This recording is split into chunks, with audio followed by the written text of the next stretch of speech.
Alright guys, so the Elimination Chamber 2012 event slash pay-per-view just ended. So I'm going to give you guys my review, just like I always do, or at least have done for the last, 4 or 5 pay-per-views. Except this time I'm going to try and keep it as short as possible, because normally when I go too in-depth into the matches, I end up talking for a long time. I go on and on and on, and the video ends up being 20 minutes plus. Last time was 25 minutes, and I don't want to bore you guys for that long, so I'm going to try and keep it as short as I can. So I'll try and go into detail, but not too much. So, yeah. First match, surprisingly, was the Raw Elimination Chamber match. I thought to start the show was going to maybe be the Cena and Kane match, or John Laurinaitis announcement, or maybe the Smackdown Elimination Chamber match, but not the Raw Elimination Chamber match. So yeah, the Raw Chamber match was the first match. I think CM Punk and Kofi Kingston were the first two guys to start off the match. Good back and forth between the two. And then the third guy was who was it? Oh yeah, it was Dolph Ziggler, and he came out. I mean, this year though, when the Superstars came out, they didn't have as much of an impact. When they come out, the past few years when superstars come out, they usually hit their finishers on a bunch of people. This year, not so much. So yeah, third guy I think was Dolph Ziggler. Afterwards, maybe R-Truth, and then it was The Miz, and finally Chris Jericho. So first guy eliminated was R-Truth by CM Punk. Actually, CM Punk hit the Macho Man elbow drop and pinned R-Truth. I was surprised though. I thought R-Truth was going to kick out of that, but I guess not. So afterwards, the guy eliminated after that was Dolph Ziggler by Chris Jericho, who hit the code breaker on Dolph Ziggler. By the way, I was surprised. Chris Jericho and CM Punk got a lot of physical, attacked each other a lot. Were fighting a lot in the chamber. I thought they were going to save most of that for WrestleMania, but they got a lot of offense in on each other. But yeah, Jericho eliminates Dolph Ziggler with the code breaker. Some cool spots in the match. Kofi Kingston climbs up the chamber, hits a crossbody on both CM Punk and Dolph Ziggler, but only goes to cover Dolph Ziggler, who kicks out, by the way. As he gets eliminated by Jericho later. So after Dolph is eliminated, that's two guys. The other guy eliminated is Kofi Kingston. I think Kofi got eliminated by... Damn, I seriously don't remember here. It's either Jericho or The Miz. One of those two. One, I can't remember, but whatever. Kofi was eliminated. After Kofi, it obviously was The Miz, Jericho, and CM Punk as the final three. Now, here's where it gets interesting. Like, we don't know if this is part of the show or was it an accident. I don't know. At some point, after... Oh, yeah, Jericho was the one who wanted to eliminate Kofi. Yeah, he actually, used the Lion Tamer to eliminate Kofi. Not the normal walls of Jericho, not the normal Boston Crab, which he's been using for the past, 2 years. He actually pulled off the Lion Tamer. So, he does that. He eliminates Kofi. Kofi taps, and afterwards he throws Kofi out of the chamber. He keeps the Lion Tamer on for a while, throws Kofi out of the chamber himself, and CM Punk comes from behind Jericho and hits him with a kick. Now, once Punk hits Jericho with this kick on the back of the head, Jericho kind of falls outside the Elimination Chamber and hits the cameraman, I guess, and then I think he hits something on the ground next to the barricade. It's kind of like he hit his head. I'm not and then he's out for a long while. He's out for the rest of the match, and he doesn't come back in or anything. He's out. He doesn't move. We don't know if it's part of the show, if it's scripted. I know wrestling's scripted, but I mean, was that part of the show? Was it part of the match? Was it supposed to happen or not? Jericho was not moving, and the match stopped for a while there, and CM Punk was looking on. It kind of looked like it was an accident. It wasn't supposed to happen. I don't know. Was Jericho maybe supposed to win the match? Yes, Jericho didn't win the match. CM Punk won the match. He eliminated CM Punk. I mean, The Miz. But yeah, like I don't know. Chris Jericho then he got escorted out, I guess, by the medical guys or whatever. But yeah, I'm still wondering if this was part of the show or not. I think a lot of people are. So hopefully Jericho's okay, and hopefully the match between CM Punk and Jericho can still happen at WrestleMania. And yeah, we'll see what happens tomorrow on Raw. I'd assume now there's going to be a #1 contendership match on Raw, so Jericho can win that, and they can have the CM Punk and Jericho match. And I think it's better this way, that CM Punk won and retained this championship. That way he doesn't win it, lose it at the Elimination Chamber just 4 weeks or 5 weeks before WrestleMania, and then let's say he retains it at WrestleMania. I don't like these short, title transitions or whatever. Yeah, I prefer it this way. Anyways, just have CM Punk retain at the Elimination Chamber and then lose it at WrestleMania, or even retain it. I don't care. Alright, after that match, it was Beth versus Tamina. Beth won that match. Actually, Tamina hit the, body splash off the top rope, the Superfly, and Beth Phoenix kicked out. So then she went for another one, but Beth Phoenix kind of rolled out the way, hit her finisher, and won that match. And afterwards, you had the Smackdown Elimination Chamber match. And that match, I've got to say, it was boring as hell in the beginning. It was so freaking boring. But anyways, the guys that started out that match were Wade Barrett and The Big Show, which I didn't expect. I didn't expect these two to start the match. But yeah, they started the match, and like throughout the whole match, Big Show was looking at Daniel Bryan's pod, since Daniel Bryan is in one of the pods. He ends up coming out, last. And yeah, the match was just boring as well. Really boring. The crowd was even chanting boring during the match, and I agree with them. And anyways, I'll just jump to the interesting points in the match. Kelly comes in, he hits the two-handed choke slams on like Barrett and maybe Rhodes, and then right away gets speared by the Big Show and gets eliminated. He basically lasted what, a minute, maybe 2 minutes in the chamber, which is good because I don't want to see Kelly for an extended period of time. And here's the cool part now.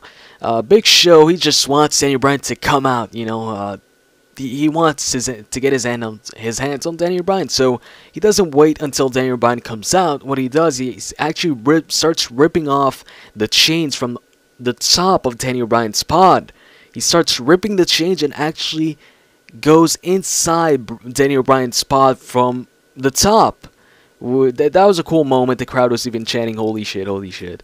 So he gets in the pod of Daniel Bryan and starts beating him up in the pod. They're both still locked in, but not too long afterwards, the countdown begins and he opens Daniel Bryan's pod. So they can both go out now. So Daniel Bryan, as soon as it opens, Daniel Bryan just runs out. Big Show grabs him and throws him into the pod, thus breaking the glass. And not too long after, Big Show hits a choke slam on Daniel Bryan, and I'm like, oh shit, oh no, they're gonna make Daniel Bryan lose this quickly? Daniel Bryan's gonna lose the championship? Big Show's gonna pin him? But no, thankfully Daniel Bryan rolled out of the ring. Here's the thing though, this year, they said you can't pin the guy unless he's in the ring, which is different from the other years, from the past years. Past years you could pin outside the ring. We've seen it happen, I'm pretty sure. So yeah, Daniel Bryan rolls out.